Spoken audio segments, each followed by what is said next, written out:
So the play-in is still within reach. The Spurs go get it, and what could be possibly stopping them from, well, getting that goal?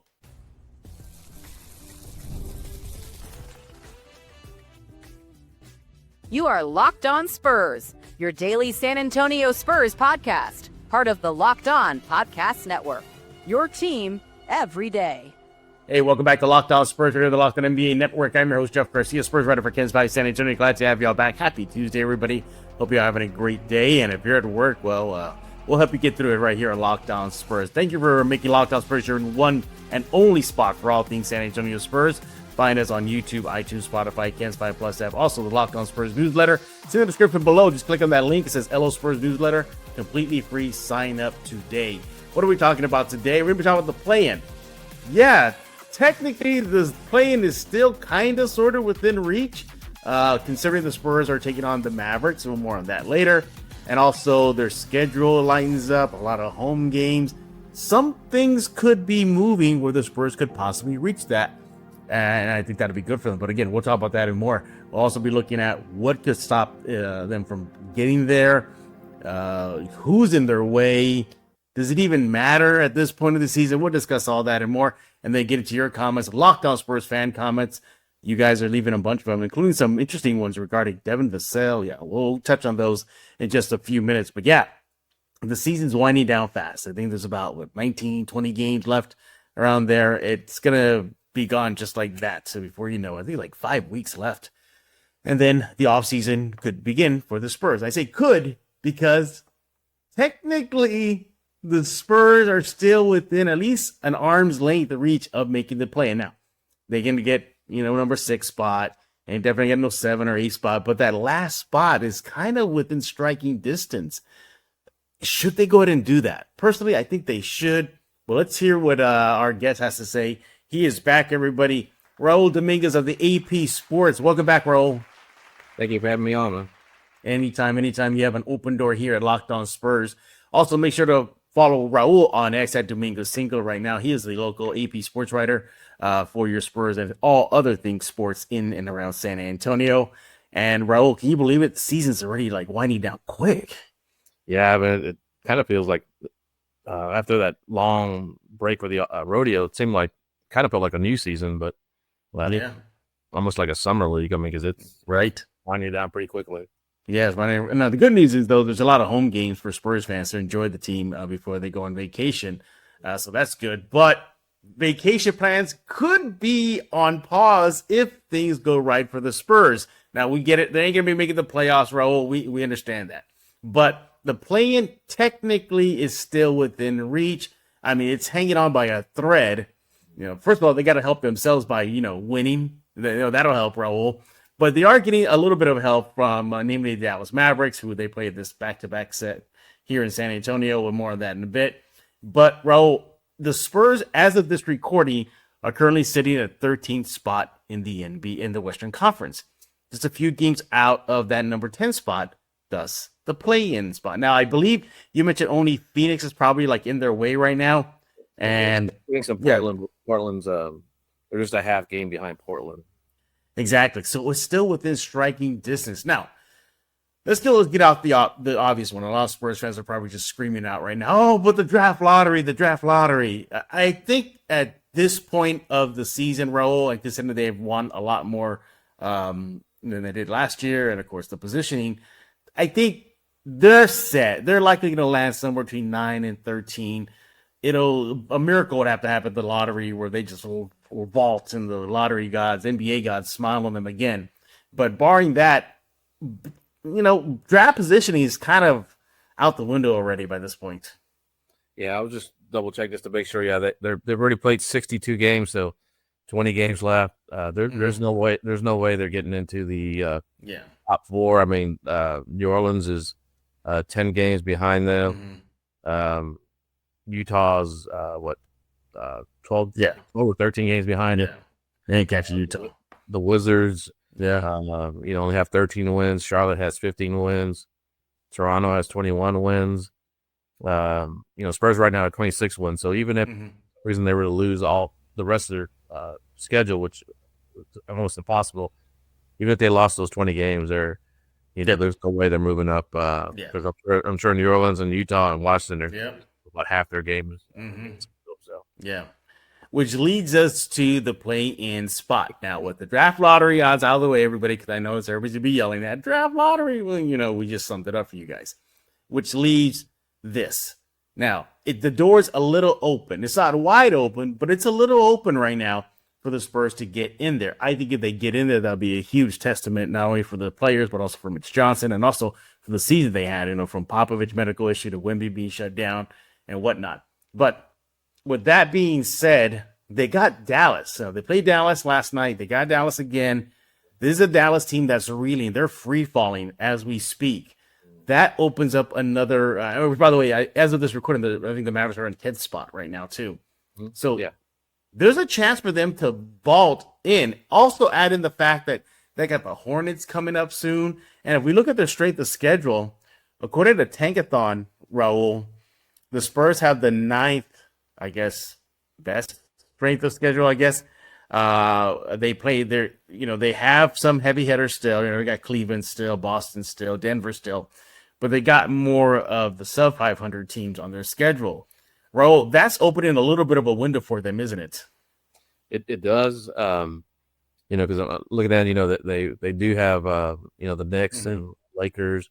Well, they do have New Orleans. They have Charlotte. They have the 76ers who are struggling right now. They have Toronto.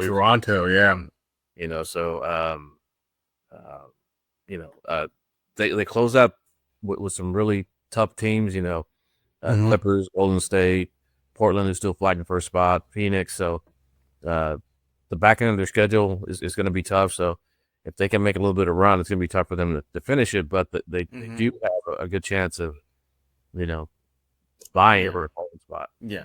Yeah, I think they have a good shot, at least to be seriously in the mix. But first and foremost, Raul, they got to help themselves by winning. They got to help them. Look, you get beat by Minnesota, fine. I get it. Minnesota is ahead of the Spurs as far as talent and chemistry and all that good stuff there. But you got some winnable games. You got Dallas tomorrow. You got Charlotte the next game.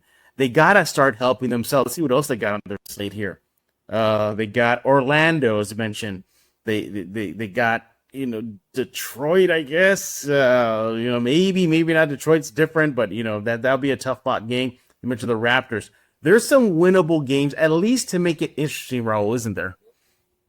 There is, and thinking about the Spurs team, it's like almost like last season. The games that you think that they're going to win or possibly win, they want to play bad. And the games that you think, there's no chance they're going to win, and they beat these teams. So, so who knows what's going to happen? Right? There's still some inconsistency, especially now out for the season. So, who knows what they're going to do with these games? Yeah, exactly. And again, a lot of home cooking, so there'll be a lot of home games too, which will help the Spurs' cause to at least make it interesting to make the play in. Another thing that will help them too is a lot of those heavy hitters that they played in the back end of their schedule could be starting to rest players. You would figure their positioning will probably be locked in. Like, for example, Cleveland. Just take Cleveland, for example. Cleveland probably will lock down out of a playoff spot and maybe the conference and the division, all that good stuff. So you can see them. Okay, Donovan, play a quarter and a half, sit down. It doesn't matter if we win or lose. You can see those scenarios popping up. But again, the Spurs could possibly pick up a win here and there against some of the big boys that they still have on their roster. So there's a lot of things that could happen to shape up where the Spurs could just make it interesting, battling for that final play-in spot with Phoenix and Portland. You look at the strength of schedule, you look who's left on there. You got that Portland game. It's almost like the play-in bowl. That could be it there. See how those two teams are faring when they face each other schedule-wise in the play-in as well. But there are some things that could get in the way of the Spurs making the play-in. We're going to talk about that when we get back right here on Locked On Spurs with Raul Dominguez of the AP Sports. Follow him on X at Dominguez Single. But first, let's talk about Skims. When I found out Skims was making underwear for men, I was intrigued. I've heard so much about their quality from friends and family, so I had to give it a try. And let me tell you, it lives up to the hype. I've always had issues with underwear, fit, comfort, or just finding the right style for me. Skims changed all of that. Their men's line offers something for everyone, from boxer briefs to classic briefs, all designed with the perfect balance of comfort and style. I tried the Skims. Well, they got the 5-inch, the stretch 5 boxer brief. And let me tell you, those come in handy. And as you know, I work out a lot, nearly 5 days a week. Can't tell you, these stretch 5 boxer briefs, yeah, I've never liked anything else but them since I've been working out with them at Well. They give me all the movement I need for working out, plus without feeling like I'm walking around wearing gym clothes the rest of the day. Plus, they never lose their shape or ride up, and maybe it's just my head, but I swear, since I started wearing these, my gains have improved too. You want to go to skims.com/LockedOnNBA right now and then go to the Skims store. So shop Skims Men once again at skims.com/LockedOnNBA. And let me tell you, you let them know that we sent you. After you place your order, select podcast in the survey and select our show in the drop-down menus that follows. I am Megatron. Do not fail me and subscribe to Locked On Spurs with Jeff Garcia. We're back right here on Locked On Spurs with Raul Dominguez of the AP Sports. Follow him on X at Dominguez5. Make sure to do that right now. We're talking about the play-in. Is the window still open? Is that door just a little ajar where the Spurs can make things interesting? Now, the first segment, we talked about some of the things that are helping them. The strength of schedule, they do have a handful of games that are winnable. They're taking on the Mavericks tomorrow, a team that's free-falling right now. They're probably just tank mode as well. They also got the possibility of facing some of the big boys, the above 500 teams, that are likely to shut down players little by little as their playoff position is set. So there's that too. So far, so good. The only issue is, though, we hit the big one is they're not helping themselves by losing. They've lost to Minnesota. They lost to Sacramento. They're not helping themselves, so they got to do their part. But another thing, Raul, that I think could get in the way is if De'Aaron Fox shuts it down. If he shuts it down, and he openly said that they're going to get a little evaluation when they go on their LA road trip soon, whether or not they should do that. How much do you think that will probably derail any play-in spot hopes for the Spurs? I think if that happens, I think it's yeah. I think it's almost the conclusion of the season. I think that would just sort of be the last sort of straw, so to speak. I mean, they've had such bad luck, and even though De'Aaron's, if he does decide to shut it down, even though that's something that they kind of see coming, because he's saying like, hey, look at it, possibly shut it down. It's not like Wemby's injury where Right. he's with them the next day. They get the shock that he's done for the season. But I still think that if you put Fox, if Fox does wind up shutting it down to have surgery, which I think is what I personally think is best, and just how you already put for next season. But if that does happen, I think it may be a little too deflating for the team. They're still going to play hard. Kind of that's what Pop has instilled, but I think it may be just a little bit too much, for them to all this stuff happen. So. I think if Fox does have surgery, then there definitely won't. Yeah, it'll be a wrap. That's making the play. Yeah, it'll be a wrap. Do you foresee any other obstacles that get into the Spurs' way outside of just helping themselves by winning? Yeah, hopefully no injuries happen, but they've had a series of injuries. They're still very, very undersized. I mean, their starting center is, although he's a big bulky guy, Bam is only 6'8", Jeremy comes in the backup. Jeremy's 6'8", so size is definitely going to be a problem, especially when they start. They're going to face Denver. They're going to face Cleveland. Cleveland's got Allen and Mobley. So it's. I think that's their lack of size is definitely going to hurt them down the stretch, especially against these better teams. But mainly I just think it's. Just kind of everything they've gone through, I think is what's hurt them. It's just, I know everyone talks about, you're a professional, you got to play through it, but at some point, you're still human, so at some point it's gonna bother you, kind of deflates. I think that's probably gonna be the big thing is maybe mentally they're gonna be a little down, especially if they lose Fox. Yeah, they lose Fox. That's another weapon out the door, and all but signals a nail in the coffin for the season. But as far as the play-in is concerned. if things line up and the planets align and they help themselves, they win, and all the scenarios there, I think it'll be a good thing for this young team if they somehow squeak in just with the skin of their teeth. I think this will be good for them. A taste of competitive basketball after the regular season is over. B, just a confidence themselves, knowing that, hey, we did this. We got in here without Wemby. We did it. We're in. We took care of business, and as much as he's a big, big, big part of this rebuild and this team, we proved that we can still do it without him. And also, I think it'll be a testament to Mitch Johnson as well. He's been kind of up and down. Fans are pushing back on him, but for him to pull this team into the play-in, I think it'd be great. Maybe they get bounced out in that first game, and that's it. That's all she wrote. But if it's a one-game experience in a play-in scenario, Raul, I'll take it. Oh, yeah, no question. I think that was the plan. I think that was the plan for the Spurs is they knew, they were going to win a championship this year. Yeah. But they wanted to bring in Chris Paul and Harrison and sort of get them a little bit more experience and definitely a postseason experience. Maybe, again, maybe just a game, but something is better than nothing to get that experience. There's nothing like a playoff game. Even the play-ins. It's a different atmosphere, different preparation, different way you got to play. They always talk about how in postseason, I've heard coaches talk about how the game's officiated differently. The intensity is different. Physicality is different. So everyone takes it up another notch.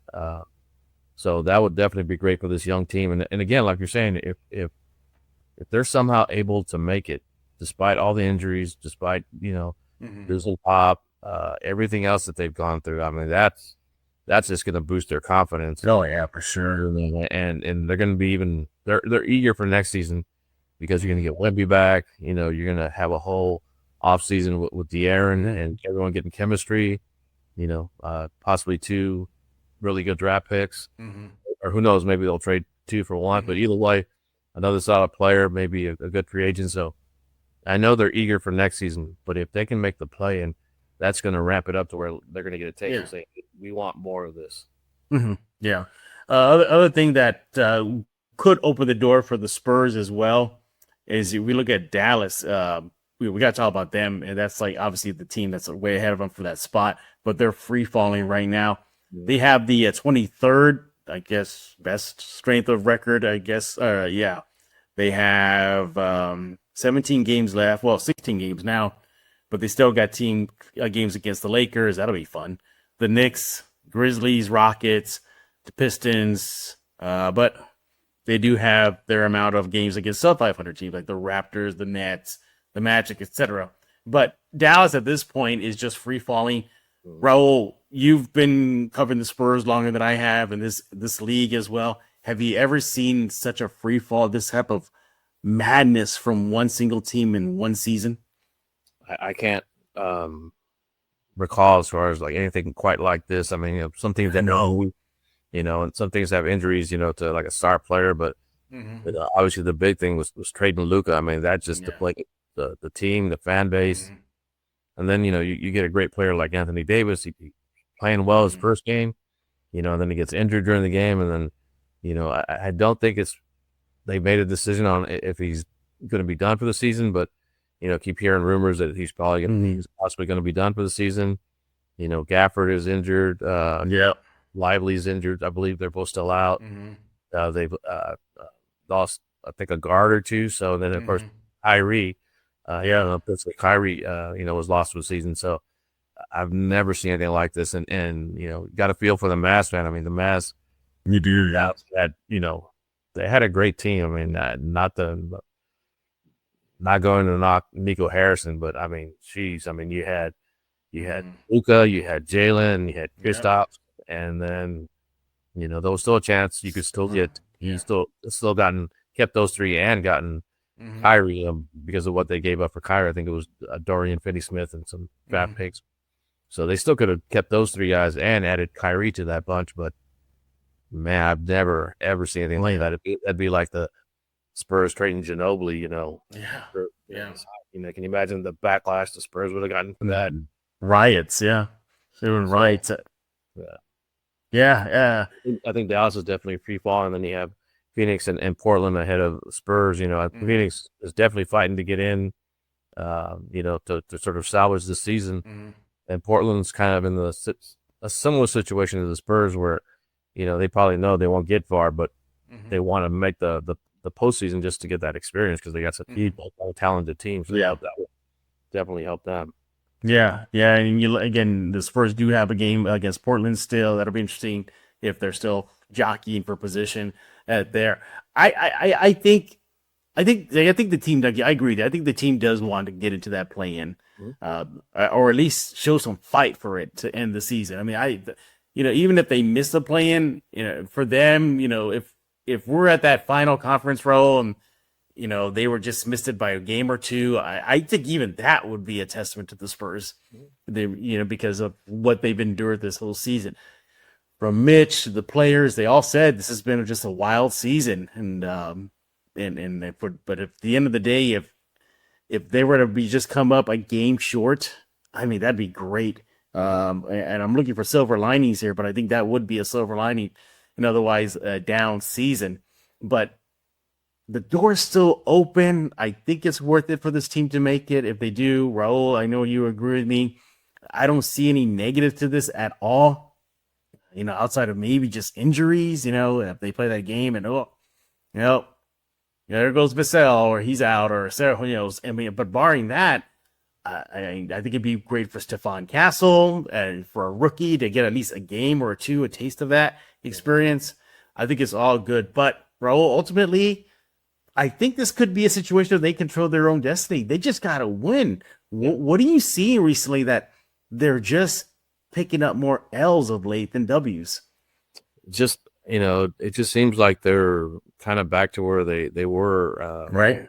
I think pre-rodeo where still just seems like, or actually not pre-rodeo. I think, they're having the injuries where it seemed like it was just, it's a lack of consistency and lack of chemistry on the court where you had so many different rotations and, different lineups and different people coming in because of injuries and stuff, to where it didn't seem like they were quite meshed well. It kind of feels that way again, because of, the different types of rotations that he's having. Seems like when they kind of stay with one, they do a little bit better, with Castle and Fox can be on the court at the same time. And, but right now, I think that they're still kind of, I guess, trying to evaluate stuff, and and obviously the lack of size definitely hurts them. But it just, again, to me, watch them, it just seems like they're not meshing well, and I think maybe part of it is Fox is still sort of trying to fit in with this club. I think they're still trying to figure out the pieces around him, and then when Wemby comes back, but it just there isn't at times it doesn't seem like there's a lot of chemistry on the court. Yeah, exactly. Well, we'll see how the Spurs wrap up the season. Hopefully, at least they're knocking on the door. Technically, they are right now, but, there's still a little bit of a handful of games left, about a little under 20, so we'll see how they do it. But they got to take care of business tomorrow against Dallas as well. It's a team that's ahead of they better win. That Dallas is free-falling. I don't want to relive the game in Charlotte where they lost to that team. When they're trying out, just players that were like G League, I don't even want to go there. I don't want to jinx it, Roam. So they keep on pushing forward. Spurs, you know what you do. You got to win. All right, those are our thoughts about the Spurs and the play-in. Technically, the window is open still, but what do you think? Let us know on X. Let Raul know on X at Domingo5. Let me know at Jeff G Spurs Zone. When we get back, we're talking about you guys, Lockdown Spurs fan comments. What are y'all talking about over at the Lockdown Spurs YouTube page? But first, I want to talk to you about Wayfair. Your home should reflect your style, and with Wayfair, it's easier than ever to make that happen. Whether you're looking for a simple refresh or tackling a big home project, Wayfair has everything you need in one place. Wayfair's huge selection makes it easy to find the perfect piece, no matter your space or budget. From cozy furniture, stylish decor, to kitchen essentials and outdoor must-haves, Wayfair has it all, and at prices that fit your budget. Finding the perfect piece. I was looking for a new rug to tie into my living room. Well, I went to Wayfair, and they had so many stylish options at great prices. What about easy shopping and delivery? The site made it simple to compare styles, and my order arrived fast with free delivery. Look, it's more than just furniture. I was surprised to find everything from storage solutions to patio decor. making it my go-to for all things home. Look, you want to go to wayfair.com right now. Find something that's just your style today. That's WAYFAIR.com. Wayfair. Every style, every home. Hey, this is Chris Sabat, and you're listening to Locked On Spurs with Jeff Garcia. All right, we're back right here on Locked On Spurs with Raul Dominguez of the AP Sports. Follow him on X at Dominguez5. Raul, I still have not seen New World Order, Captain America. I haven't seen it yet. I haven't either. I keep wanting to go and just haven't had the time for it. Yeah, I finished up Paradise. Please tell me you've seen that series. I haven't seen it yet. Have not seen it yet. So, God, it is amazing, amazing. It is worth your time. And by the way, did you please tell me you saw the first 2 episodes of Daredevil Reborn? I saw that. That was awesome. I love that. Yeah, I saw that. What about that shock to the system in the first episode? That was shocking. Yeah, I was like, man, I love the fact that now that Daredevil is back with the Marvel universe. With Feige, I was a little worried that they were going to change things or maybe not even bring it back. The fact that they're kind of keeping it true to what Daredevil was before, really, really.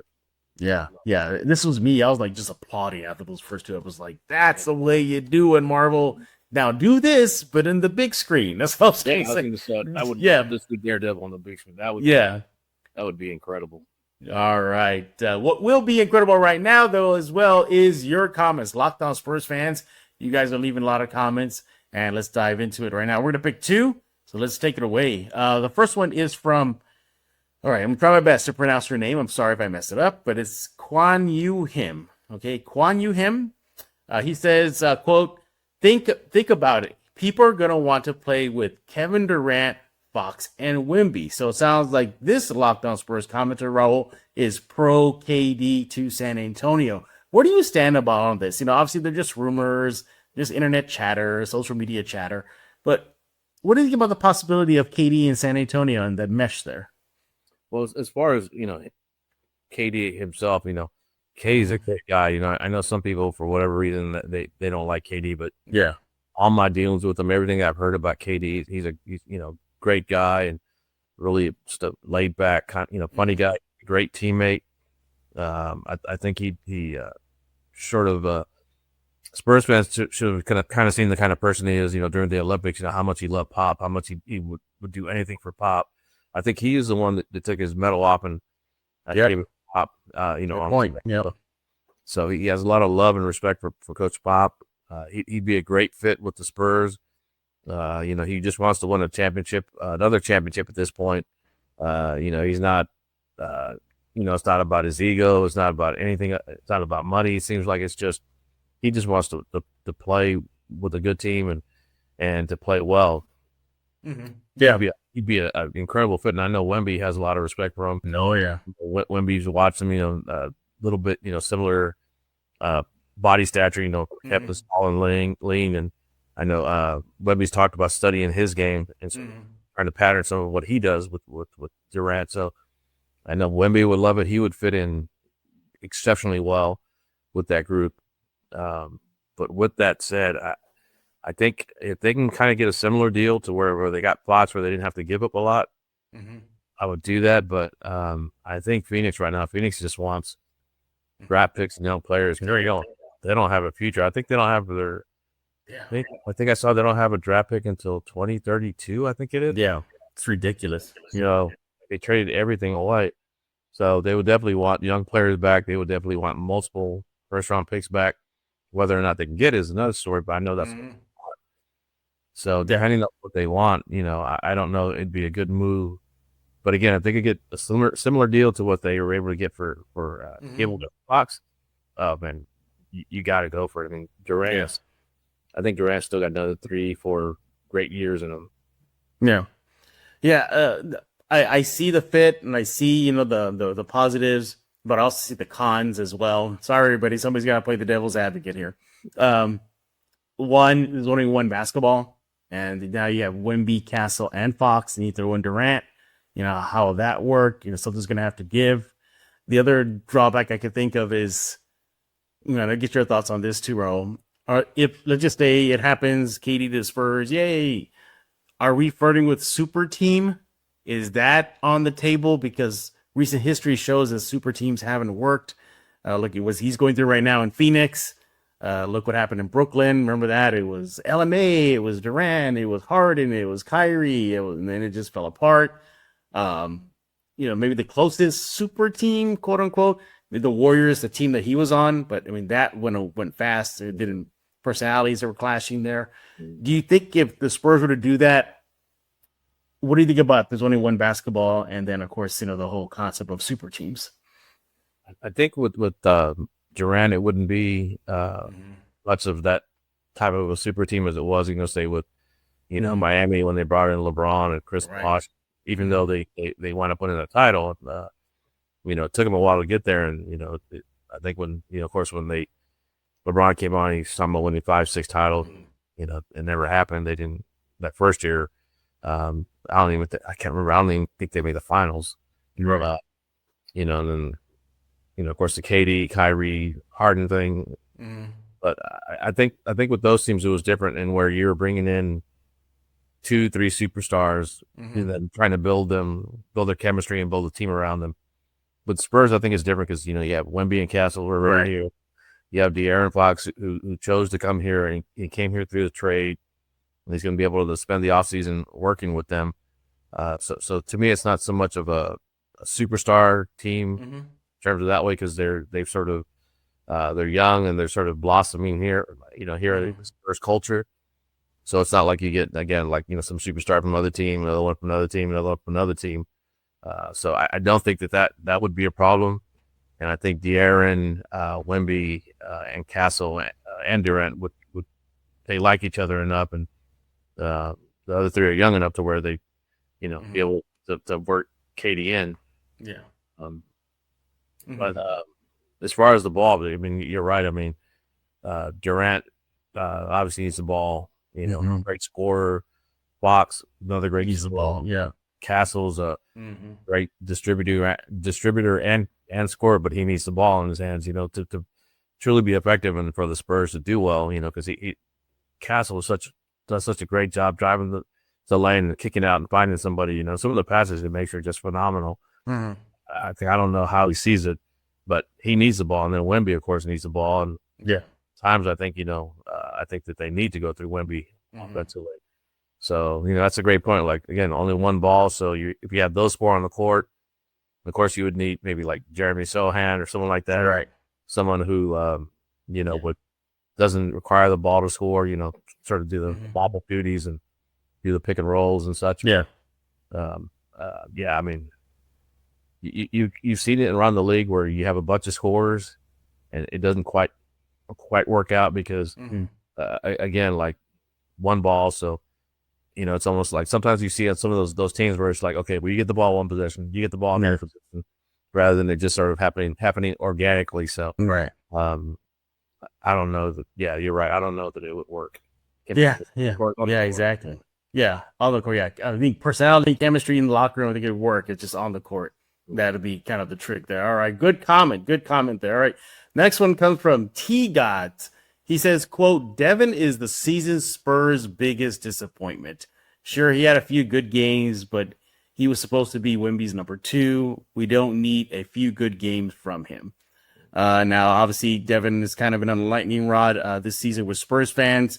Many Spurs fans point to the fact of his inconsistency and that he never really emerged, at least this season, to be Wemby's number 2. When De'Aaron Fox came in, there it was. He's Wemby's number 2, and yay. But where does Devin fit in all this?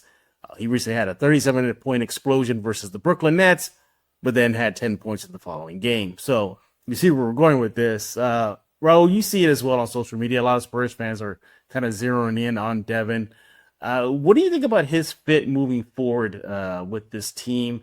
And I personally wouldn't go too far to say he's the biggest disappointment of the season. There's far bigger things than Devin's play, and also too his numbers have been good. I mean, you tell me that a guy's gonna give you nearly 20 points per game this season, give you a couple steals, run that fast break, athletic, can create his own shot. I mean, I'll take it. So I wouldn't go far as say biggest disappointment. Raul, your thoughts?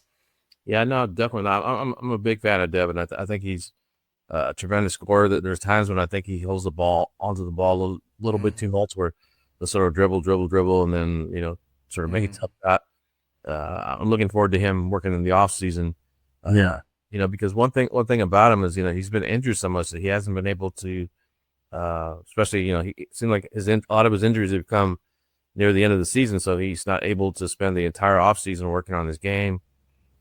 Looking forward to him being able to do that, and would love for him to work with De'Aaron. De'Aaron does such a great job of just creating space, with his little starts and stops, and whereas with Devin, it seems like Devin's a little bit more physical, or De'Aaron, just kind of uses his quickness and little moves in order to get an open shot. So I'd like to see maybe Devin work with him, just to kind of get a bit more open shots so it's not so difficult for him. But whenever I hear Spurs fans, criticize Devin, it's their right. But when they do that, I always kind of think of Derek White because Derek was there. Yeah, I remember that. Yeah, how inconsistent Derek was. He can't be in the backcourt with DeJounte. He's not living up to it. Blah blah blah, this and that. And so they traded him, and then look what he's doing in Boston. Yeah, it's just blossoms. Yeah. He's just doing phenomenal in Boston. Great distributor, great defense, great scorer. So that's what it reminds me of. I think if Spurs fans got their wishes and he got traded or whatever, I think you would see him blossoming almost in the same way that Zach's had him blossoming in Chicago. It's just they're given different roles, given more opportunity. But Devin definitely is not, to me, hasn't been a disappointment. No. I think he's been a bit inconsistent. I think his roles have been changing. Well, first off, was the injuries, getting a late start, then his roles are changing. Yeah, but personnel. So next season, probably come off the bench next season. I mean, can you imagine having a 15, 20 point score? Exactly.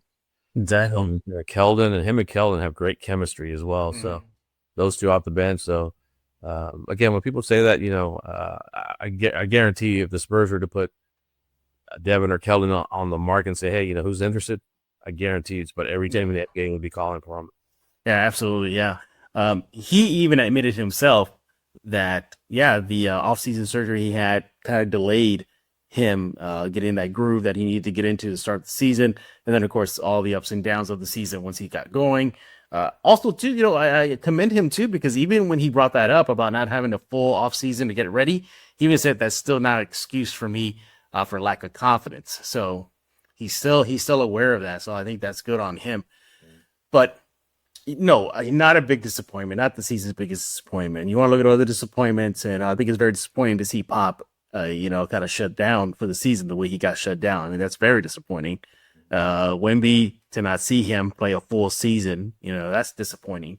But Devin is still steady. Sure, he ain't going to give you 37 points per game, but he's going to give you, double figure scoring. Even his 10, 12 points, he's still going to be an option for the Spurs to throw out there as a threat offensively and defensively.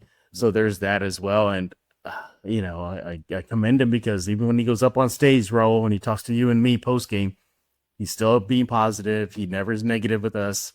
He's continue just moving forward, and that's good on him. And, and also too, he's just a good locker room guy. I've seen him in the locker room, just really meshes well with everybody. Good guy. But no, big disappointment. No, I think for sure you really want to see next season what he can do. I think next season, maybe we can start really putting that microscope a little focus, put more focus on him next season. But we'll see how he plays the remaining games of this season. Thank you again for that comment, T-Guys. We appreciate it. He is Raul Dominguez of the AP Sports. Follow him on X at Dominguez5. Raul, I guess you'll be working on the season finale of games, huh? I am. I just kind of see how they finish up, and it's going to be a really interesting offseason. The draft picks, see where they get them. I still think there's a chance they're going to trade 2 picks to move up. It's depends on how far they move up. And then free agents, reportedly Nasri's going to decline his player option. So It's going to be really interesting offseason. So it's about, as you talked about earlier, as far as kind of the season kind of winding down, I'm kind of really eager for the offseason to start, start.